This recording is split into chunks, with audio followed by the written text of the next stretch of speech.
이 소련 영화가 80년대에 들어와서 굉장히 알려지게 됐는데요. 그전에는 이제 공산주의 국가로서의 그 영화계에 이렇게 끼치는 영향이 별로 없었어요. 굉장히 닫혀진 체제였고, 그런데 개방 정책으로 이제 과거 스탈린 시대 때의 그런 암울함을 벗어나게 됐죠. 소위 글라스노스트라는 이제 그런 어떤 시대적인 개방 정책에 의해서 많은 영화들이 알려지게 됐고, 스탈린 이후에 후르시초프를 경유하면서 상당히 억압됐던 그런 정치로 인해서 외국에 나가 있던 망명 감독들의 작품도 주목을 받게 됐죠. 그 중에서 안드레이 타르코프스키 감독이 이제 80년대에 가장 부각된 그런 소련 감독이면서 또 전 세계 감독에서도 상당히 주목할 만한 감독이었죠. 타르코프스키 감독의 생애를 알아보면 이제 돌아가셨지만 굉장히 짧은 적지 않은, 그러니까 적은 영화, 그러니까 뭐 이렇게 영화 인생은 길지만 영화를 많이 만들지 않았어요. 그래서 한 7편 정도라고 알려져 있는데, 뭐 단편 영화 같은 거 빼고요, 장편만.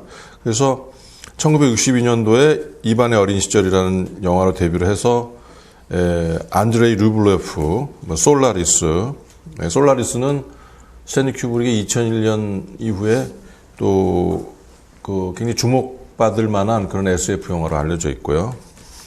그리고 거울이라는 영화, 굉장히 자전적인 영화고 가장 난해한 영화로 알려져 있습니다. 또 스토커라는 영화도 상당히 난해하고요. SF 영화인데요.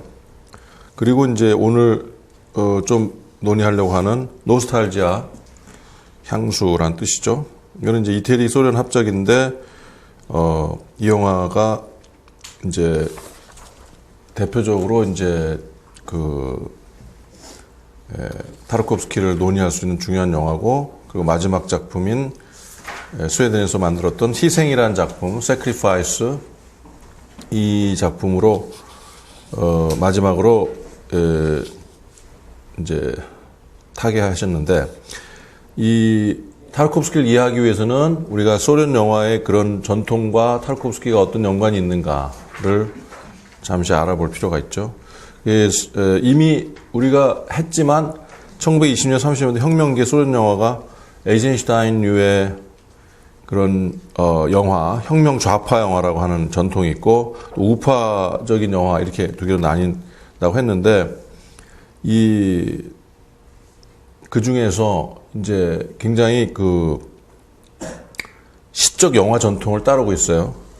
알렉산더 도브첸코 감독에서 연원하는 것인데, 알렉산더 도브첸코 감독은 모스크바 이런 도시적인 영화가 아니고 우크라이나, 코카서스 이런 변방 지역에서 만들어지는 그런 변방 영화, 토속적이고 민속적이고 그런 종교적인 색채가 강한 그런 영화들을 그 당시에도 만들고 있었던 거죠. 근데 이제 그 대표적인 게 도브첸코인데, 우리가 도브첸코의 그 대지라는 영화를 살짝 보면서 굉장히 특이하다. 그 당시에 이 혁명 영화들의 사이에서 상당히 실험적인 그런 영화를 만들었다라는 것을 볼 수 있었죠.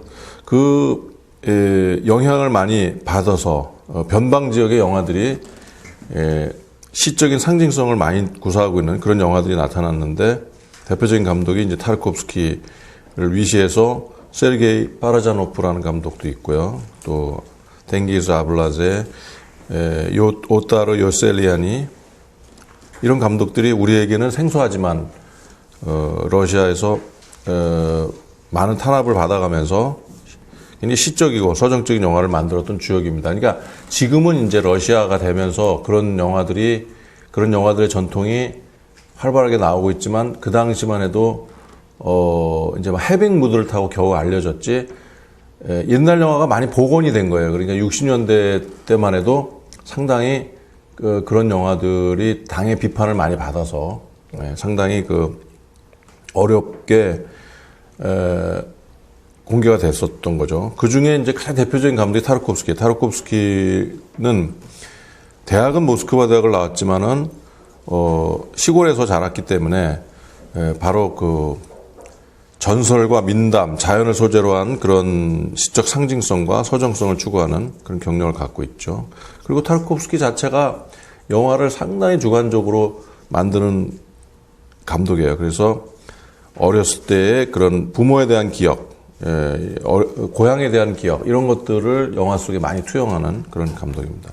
그래서 부모가 3살 때 이혼을 했고요. 아버지가 시인이었다. 이런 그 간단한 이력 속에서도 영향이 많이 나오죠. 어머니 밑에 성장을 하면서 어머니에 대한 영향, 이런 것들이 또 상대적으로 3살 때 이혼했으니까 또 어머니 밑에서 컸지만 또 아버지에 대한 그리움이 있는 거죠. 또 상대적으로. 그러니까 상처받은 어린 시절에 대한 그런 경험담이 입안의 어린 시절이라는 데뷔작에서부터 이제 나타나기 시작하는 거죠.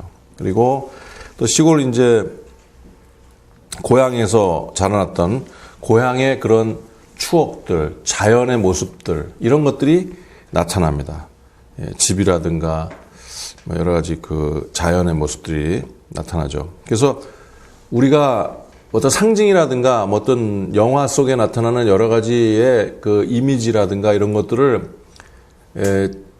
작가의, 감독의 이력과 이렇게 무관하게 꼭 해석할 필요가 없어요. 그런 부분도 있으면서도 또 어디서 이렇게 출발했는가 하는 거를 알수록 또 도움은 되죠. 꼭 그렇게 해석하지 말라는 것이지, 뭐 모든 영화를 꼭 그 작가의 이력하고 같이 이렇게 봐야 되느냐 하는 거는 아니지만, 그러나 그것을 알면은 훨씬 더 이해가 되는 부분이 있죠. 타르코프스키가 특히 그런 분이고요. 도브셴코의 그 대지란 작품이, 그래서 제가 미리 보여드렸지만 타르코프스키로 연결되는 굉장히 중요한 작품이기도 합니다. 이 대지란 영화는 많은 사람이 영향을 줬어요. 레오 까락스도 인터뷰에서 본인이 도브셴코의 대지를 보고 난 영화 감독이 되기 결심했다, 이런 식의 규절을 읽은 적이 있고, 타르코프스키도 자신이 영화를 하게 된 결정적인 계기가 도브셴코의 대지였다, 이런 것을 밝히고 있거든요.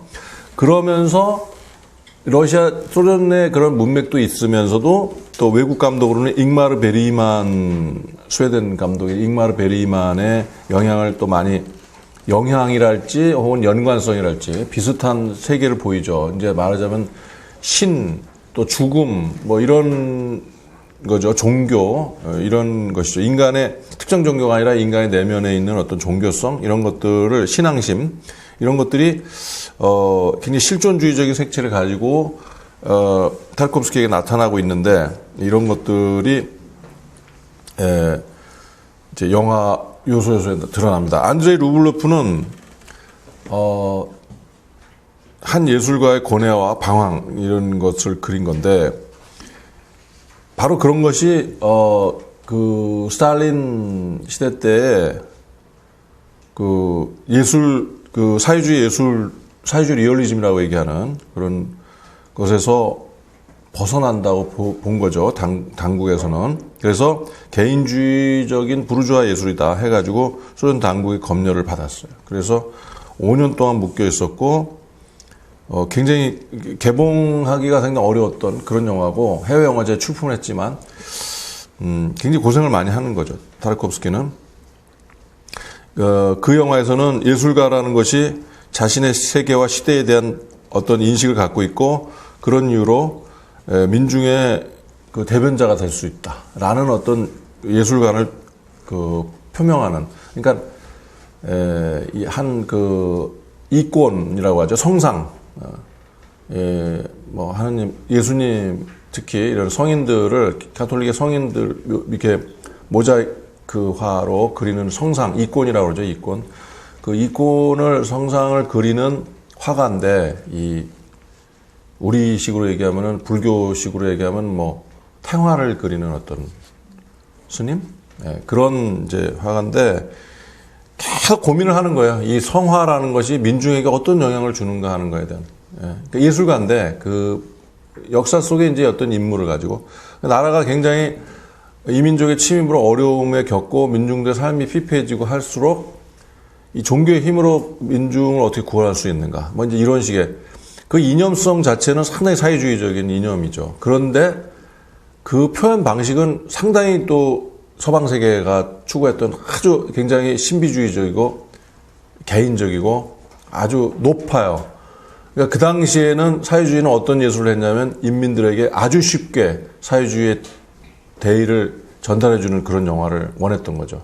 그래서 이 사회주의 리얼리즘이라는 것이 굉장히 쉽게 전형화돼서 대중들에게 쉽게 전달하는 것을 목표로 삼고 있었는데, 이거는 레닌 당시에 어떤 혁명기에 존재했던 그러한 예술적인 정신인데 어떤 세수는 세부대에 담아야 된다 해서 도브첸코의 대지도 굉장히 실험적으로 접근했었고, 그것이 스탈린 시대 이후에 완전히 금지된 어떤 품목인데 타르코프스키는 그것을 계속 이어서 하고 있었던 거죠. 그러니까 상당히 그 어려움에 많이 처했다고 볼 수 있죠. 노스탈지아는 이태리의 망명한 한 시인이 조국인 러시아를 떠나서 향수병에 걸려서 돌아가지 못하고 조국을 그리워하는 그런 갈등과 방황 이런 것을 그린 영화인데, 이것은 꼭 자신의 운명과도 같은, 이제 후기작인데 노스탈지아, 세크리파이스, 희생, 이 두 편은 굉장히 자신의 어떤 처지를 마치 그 대변하는 것과 같은 그런 영화예요. 그래서 이 영화는 그 어떤 책임감, 인간이 스스로 짊어지는 책임감, 시인인데 시인이 조국 러시아를 떠나서 외국에서 이렇게 방황한다는 게 뭘까요? 조국에 복무해야 되죠. 조국에서 시를 노래하고 해야 되는데 망명을 했으니까 정치적인 망명을 했으니까 괴로운 거죠. 외국에 나가서 시인으로서 어떤 활동을 제대로 못하니까 어떤 그런 부분에 대한 이야기고요. 그게 곧 타르코프스키 자신의 어떤 심정이고 현실이었다, 이렇게 이제 해석할 수 있겠죠. 타르코프스키 예술가는 그런 의미에서 이 공산주의 사회, 막스 엥겔스의 역사 발전 법칙에서 인간 존재의 물적 측면에 있어서는 어떤 공산주의 사회가 대안을 제시는 했지만 본인이 이제 소련 사람으로서, 그러나 그 공산주의가 정신적인 측면에 있어서는 책임감을 상실했다라는 것을 비판하고 있어요. 그리고 또 자본주의 사회라는 것은 그 영화에서 이제 이태리라는 사회가 그걸 드러냈지만 개인의 자유에도 불구하고 개인이 자유로운 것 같은데도 개인과 사회는 갈등이 더 심해진다. 왜 그럴까? 이런 점에서 비판하는 거죠. 그것은 자본주의가 자유라는 것을 정신적으로 더 고양된 삶을 위해서 사용할 줄 모르는 사회이기 때문에 그렇다. 자유란 정신이 더 사회를 고양시켜야 되는데, 정신적으로 더 고양된 삶을 해야 되는데 전부 물질화되니까 자꾸, 그러니까 자본주의 사회는 개인적 자유가 있다 할지라도 또 그런 것들이 문제다. 그래서 이러한 그 정신적인 황폐함에서 구원해 주는 것은 예술밖에 없다. 이제 이런 결론을 갖고 계속 영화를 만들었다고 볼 수 있겠죠. 그래서 이 자본주의 체제에 대한 비판 이런 것들이 강하게 나타나고, 지금 이제 이 시대에도 이게 80년대뿐이 아니라 타르코프스키가 살았던 80년대 아니라도 영원한 어떤 테마겠죠. 이 상업 오락 영화 많이 있는 사회는 굉장히 사실 황폐한 거예요. 그냥 오락거리로서밖에 예술이 기능하지 못하니까. 그런데 예술의 그 정신적인 어떤 가치 이런 것들을 계속 추구한다는 것을 타르코프스키가 잘 보여주고 있는 거죠. 예술가의 의무는 민중을 위해서 존재해야 된다. 이런 것들을 아주 비판적으로 보여주고 있고, 자서전적인 책이 2권이 있는데 우리나라에 다 번역이 돼서 지금은 절판됐을 것 같아요. 지금 시대가 하도 숭악해가지고 타르코프스키의 이런 책을 안 읽을 것 같아요. 그래서 출판사 절판이 됐을 것 같은데, 봉인된 시간과 순교 일기, 성직자도 아닌데 순교 일기라는 책이 있어요. 고독한 예술가의 초상을 읽어낼 수가 있습니다.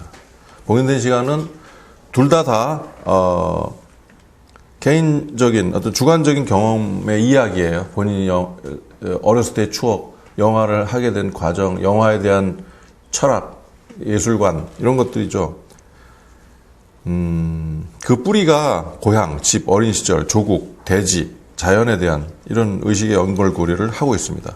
도스토옙스키 이후에 러시아의 문화적 전통하고도 통하는 거죠. 도스토옙스키, 톨스토이, 고리키 뭐 이런 아주 위대한 문학적 전통을 갖고 있잖아요.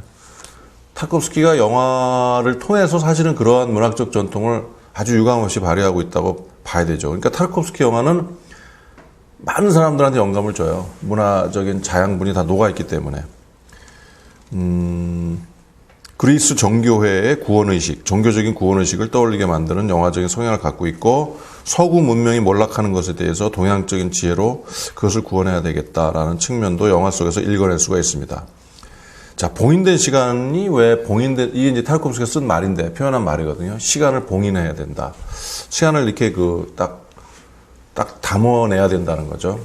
봉인된 시간은,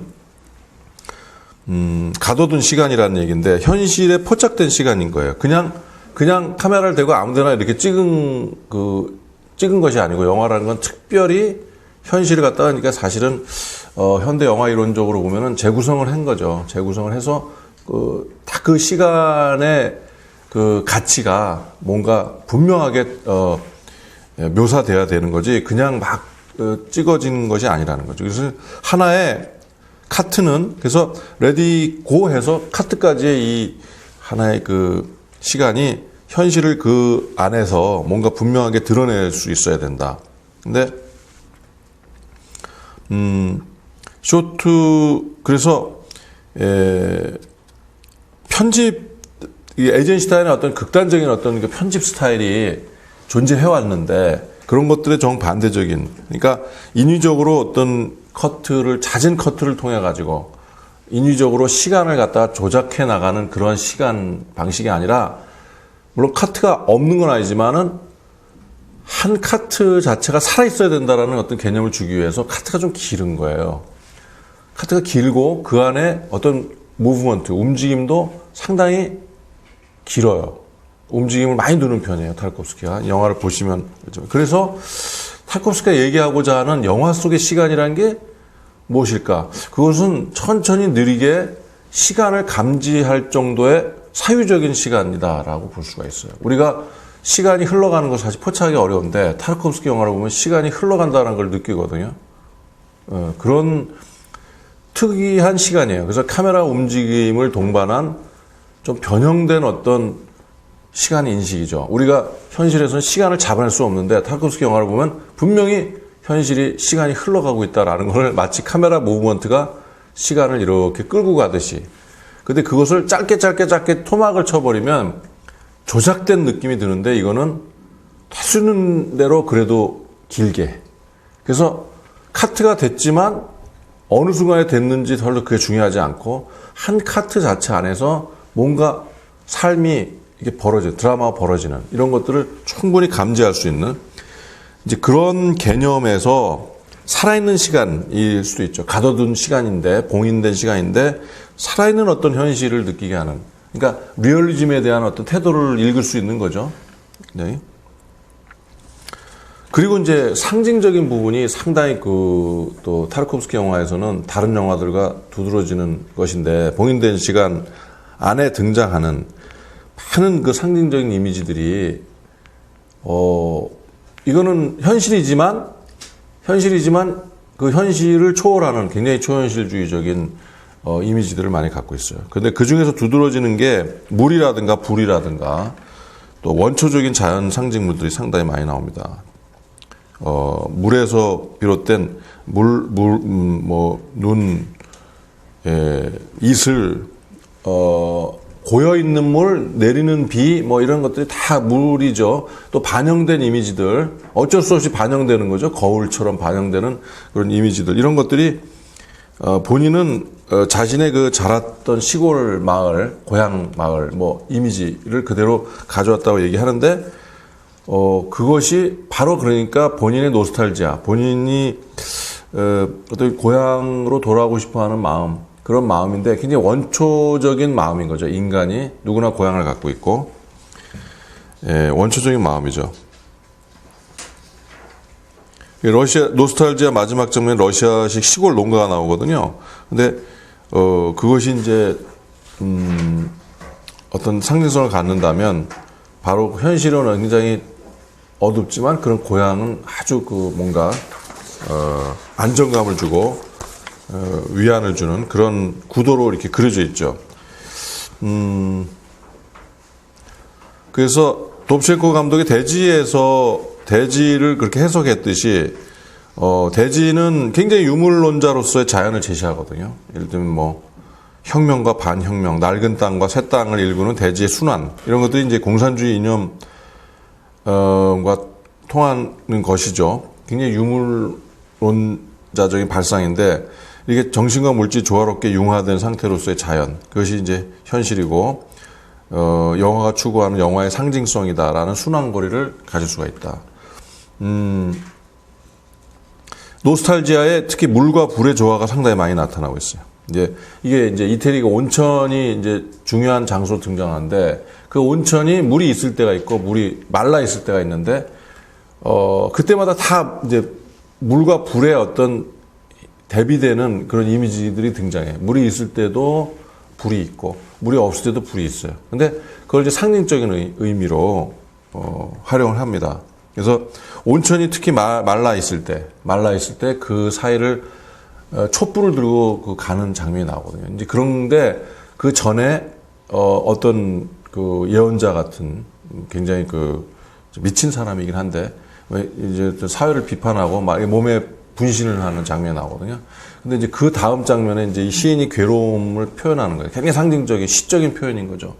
그래서 자기가 촛불을 꺼트리지 않고 여기서부터 저 끝까지를 이렇게 가는 거예요. 막 바람이 부는데 그런 것들이 타르코프스키식의 어떤 영화적 표현이죠. 그러니까 정상적인 어떤 이런 드라마틱한 스토리텔링이 아니라 표면적으로는 굉장히 이 사건과 이 사건이 끊어진 듯 보이지만 내면적으로는 그런 이제 인간의 절망적인 현실에서 뭔가 이 시인이 조국에 가지는 못하지만 자신이 어떤 그런 상황에 직면했을 때 자기의 어떤 각오, 심정 이런 것들을 갖다 표현하는. 그러니까 이 세상에 과연 구원이라는 게 있는가? 이 사람에게 구원이 있을 수 있는가? 이런 거에 대한 굉장히 절망적인 의식을 갖다가 그렇게 표현하고 있는 거죠. 이것은 이제 자신이 러시아로부터 망명돼 있는 소련으로부터 망명됐던 정치적인 이유로 인해서 영화를 도저히 만들 수가 없고 반체제적으로 찍혀 있고 하니까 망명할 수밖에 없는 그런 상황 속에서 그 시인이 곧 자신의 그 심정과도 같은 그런 영화이죠. 그래서 이제 과거 18세기에 노예 신분으로 있었던 러시아 사람이 이태리로 유학을 오게 돼서 작곡가의 길을 걷게 되는데 거기서 작곡가로 활동하면서도 계속 조국을 가고 싶어하는. 근데 조국을 가면 사실은 자기는 또 노예가 될 수밖에 없음에도 불구하고 그래서 이제 결국은 이러지도 저러지도 못하는 상황에서 자살을 하게 된다. 이제 그런 이야기에서 이제 그것을 가지고 그 자료를 모으기 위해서 한 시인이 이태리로 와서 쭉 그 사람의 길을 따라가다 보니까 자신도 어떤 그런 향수병을 또 동시에 갖게 되는 거예요. 조국에 대한 사랑 이런 것들이 얼마나 사람을 갖다 이렇게 만드는가, 굉장히 미치게 만드는가. 그래서 이 영화에서 정상인과 미치광이라는 어떤 대립이 잘 보여져요. 정상인과 미치광이인데 과연 무엇이 정상이고 뭐가 미친 거냐? 세상이 미친 거냐? 인간이 미친 거냐? 세상이 멀쩡한데 인간이 미친 건지, 세상이 미쳐 있기 때문에 인간도 미친 건지, 그 어떤 기준을 가지고 판단해야 될 것인가 하는 것에서 이 한 인물, 분신자사라는 한 인물이 바로 그런 걸 보여주거든요. 그래서 그것에 굉장히 이제 충격을 받은 나머지 이 주인공이 굉장히 정신적인 어떤 요즘 말로 멘붕 상태에 빠지게 되는 이제 그런 걸 그린 영화인데, 그래서 관객들한테도 굉장히 충격을 주죠. 그래서 그 미친 사람을 통해서 왜 굳이 얘기를 할까 하는 것에 대한 질문을 많이 하게 되죠. 그러니까 그건 타르코프스키가 살아왔던 시대나 체제 자체가 쉽게 이해할 수 없는, 소련이라는 체제가 거기서 예술을 한다라는 거가 일반 자본주의 예술가들과는 전혀 다른 어떤 고민들을 많이 하니까 정말 인민을 위해서, 민중을 위해서 예술을 하는 건데, 근데 당에서는 아주 굉장히 가혹하게 검열을 하고 자신의 영화가 표현 방식이 대중들에게 너무 난해하고 신비주의적이고 라는 이유로 자신을 구속하니까, 자기는 조국을 사랑하지만, 그 체제를 사랑하지만 자기가 활동할 수 없는 그런 식물인간이 됐다는 이유만으로 반체제가 돼야 됐던, 이걸 설명하기 되게 힘든 거죠.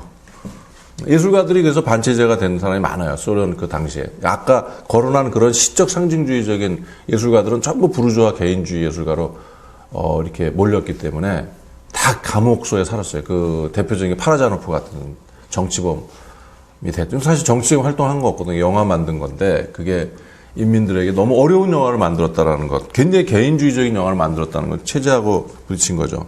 그랬을 때 그 광인을 통해서 이제 그렇게 역설적으로 이렇게 그 진실을, 광인이 진실을 본다, 바보 천치가 진실을 본다라는 어떤 마치 리어왕이나 소포클레스의 이디푸스 같은 데서 보여주는, 눈을 비로소 찔러야만이 세상을 보는 거죠. 리어왕도 미쳐야만이 자기가 진실을 보는 것처럼 자기는 다 속아온 거고, 그러니까 그런 비유처럼 광인의 전통이 있죠. 문학 예술 쪽에는 미친 사람이라는 거는, 바보라는 거는 알고 보면은 미친 사람도 아니고 바보도 아니에요. 현자죠, 현자. 이 세상을, 거꾸로 된 세상을 바로 보기 위해서는 미칠 수밖에 없는, 미쳐서 그렇지 않으면 몰리니까 미쳐서 미친 언어로 얘기할 수밖에 없는, 이제 뭐 그런 비유가 있는 거죠. 그래서 거기에 나오는 그 인물이, 도메니코라는 인물이 자기를 희생해서 이 세상을, 자기가 분신을 하면서 자기가 마치 세상을 구원하는 그런 행동을 하는 것처럼, 근데 그것은 굉장히 순수한 인간이다라는 걸 영화적으로 보여주고 있는 거죠. 현실적으로는 뭐 이해가 안 되겠지만. 그리고 이제 또 그런 희생의 주제가 마지막 작품에 이제 나타나요. 희생이란 영화로. 그래서 이것도 아주 뭐 그런 내용이죠. 아주 세상을, 이거 좀 SF적인, 사실 SF를 많이 만들었는데, 그러니까 그러니까 소련 입장에서 SF의 상상력이라는 거는 자본주의 세계 SF의 상상력하고 틀린 거예요. 그래서 우리가 얘기하려고 하는 블레이드 러너하고는 또 굉장히 많이 틀린데, 그러나 물론 모든 SF는 다 현실을 기반으로 한 거죠. 그러나 소련의 현실은 자본주의 사회의 현실하고 다르니까 그 꿈꾸는 것이 다른 거죠. 미래에 대한. 그래서 이것도 미래의 어느 시기에 뭐 제3차 대전이 일어나서 지구가 멸망한다. 예를 들면 이런 가정을 하고 있는 거예요. 그 공포가 극심하게 옴으로써 과연 인간이 왜 망해야 되는가? 인간이 서로 싸우다가 이제 망하는 거죠. 그런 거에 대해서 대단히 비관적으로 생각하는 어떤 사람, 그 사람의 고통, 이런 걸 그리고 있는 거예요. 그러니까 참 가상적인 얘기인데도, 그러니까 그런 것에 깊이 공감하지 않은 관객들은 너무 참 이상한 SF를 보는 거죠. 이상한 이야기를 보는 거고, 그게 무슨 이렇게 보통 가상적인 어떤 현실이 상당히 오락적으로 재밌게 그려진 SF들만 보다가 이런 그 소련 감독이 만든 SF들은 굉장히 그 특이한 거죠. 제가 그 이 유인물에서 설명을 자세히 안 했지만, 대표적인 이제 솔라리스라는 작품, 아까 살짝 넘어간 스탠리 큐브릭의 2001년과 비견되는 그 영향권에서 있는 영화지만, 근데 솔라리스라는 게 이제 기억의 섬인 거예요. 기억의 섬. 그래서 그 별에, 우주인이 그 별에 이렇게 가면은 모든 게 기억이 물질화되는 현상을 경험하게 되죠. 그래서 무슨 생각을 하면 죽은 아내를 생각하면 아내가 나타나는 거예요, 실제로. 그래서 물질적으로 만질 수도 있고. 그러나 그것은 허상이기 때문에 또 사라져요. 그러니까 특이한 어떤 SF적인 발상의 그 솔라리스 별이라는 것을 타르코프스키가 설계해냈는데 거기서 이제 자신의 어린 시절로 가기도 하고 아버지를 만나면서 끝나죠. 거기서 이제 그리워하는 아버지의 모습이 나타나는 거예요. 3살 때 이혼했던 아버지는 굉장히 자전적이고 거기에 나오는 그 자연은 바로 자신이 그리워하는 어떤 고향집의 또 이미지를 갖고 있는 거죠. 그래서 그런 SF의 맨 마지막에 연장선으로 이제 희생을 마지막 작품 유작으로 하고 이제 타르코프스키가 그래서 타르코프스키가 죽었을 때 아 솔라리스 별로 가셨구나 이런 이제 가십 기사가 나오기도 했는데 그 이 희생이라는 작품에서 말 그대로 이 영화는 그래서 인간이 굉장히 아주 탐욕적이고 이런 어떤 이기적이고 뭐 이런 인간들이 마지막에 지구가 멸망하게 되는 그 다가오면서 불안감을 느끼잖아요. 그러니까 막 갈팡질팡하게 되고 신경이 예민해지고 하는 거죠. 자신이 소유하고 있는 모든 걸 다 잃어버리게 되니까. 그리고 자기는 죽어야 되니까. 그것을 담담하게 받아들이지 못하는 거죠. 그러니까 거의 다 미쳐버리는 어떤 상태, 이런 것들을 이 영화에서 보여주는 거예요. 그거를 이제 지켜보는 사람이 물론 또 있죠. 그래서 굉장히 왜 저렇게 돼야 되는가. 그래서 여기서 마지막에 그 자기 집을 갖다가 다 불태우는 미치광이가 또 등장을 하는 거예요. 광인이 등장하는 거예요. 지난번에는 분신을, 자기 몸에 불을 지른 분신을 하는 사람이 등장했지만 여기서는 자기 집, 소유물을 완전히 다 불태워버리는 그런, 미친 사람이 등장하죠. 이게 상당히, 무소유의 어떤 인간을 이제 상징하는 거 아니겠어요? 이 자본주의 사회에 있어서의 그것은 이제 소련이 아니고 일반 우리가 사는 자본주의 사회죠. 그랬을 때 물질적인 풍요를 추구하는 인간의 마지막 모습인데 거의 이제 광분을 하게 되는 거죠. 그래서 자기가 소유한 모든 걸 불태워버리는 그런 이제 그래서 마지막에 정신병원으로 이제 가죠. 그러니까 아직 지구가 멸망하지 않은 상태인데도 그렇게 자신이 소유한 것에 대한 어떤 집착이 이제 강한 거죠. 그래서 그 사람은 그 사람은 자기가 마지막에 이제 그것을 하나의 희생이라고 생각한 거예요. 내 집을 다 태워버려야겠다. 그래서 인간이 스스로를 정화시켜야 된다. 이제 이런 불의 상징성이라고 보여지거든요. 자기 몸을 태우든, 자기 집을 태우든, 이 타르코프스키 영화에서의 불은 상당히 그 정화적인 의미를 갖고 있다.